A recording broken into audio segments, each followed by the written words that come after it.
Now, I want you to focus really hard on what's important when choosing your next car.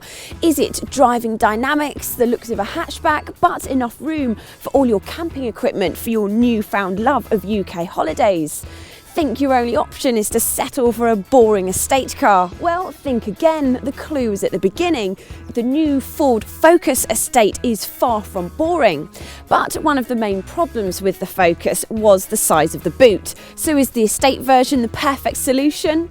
We'll find out, but first we're going to take it for a drive.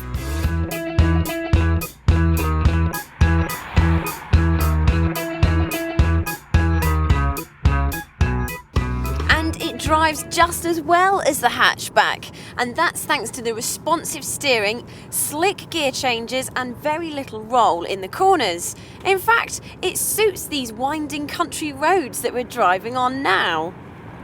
It's quiet too, which makes it great on motorways. There's certainly an air of refinement about this car that can easily challenge its German rivals. And it doesn't fall short on fuel economy either. Go for the 1.6 diesel and you'll enjoy 67 mpg.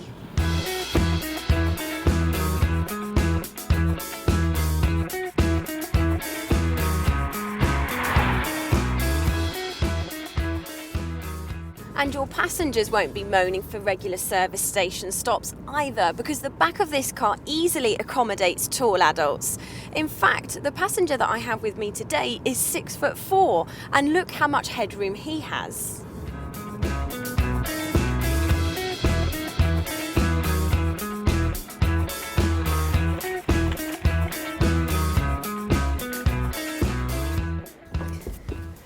Now it's time to point out all the bad bits. Take a much closer look at the Focus and you will find some poor quality materials and some hard, scratchy plastic. What makes this even worse is the fact that it's actually quite expensive. And unfortunately, they just don't hold their value as well as the more desirable Volkswagen Golf.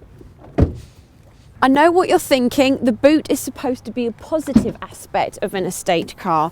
But stay with me, it is actually the smallest in class until you put the seats down.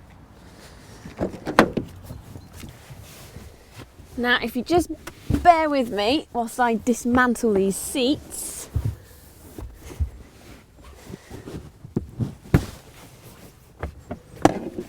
There we go. Now that space beats both the Cruise and the Golf, but it's not as big as a Hyundai i30, and one of those is much cheaper.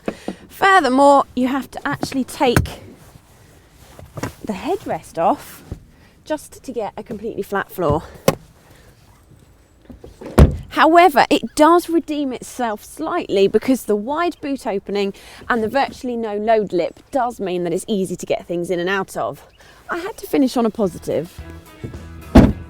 Actually, several, with its low running costs, best-in-class driving dynamics, and models ranging from very basic right up to positively luxurious. You'd be crazy not to consider it.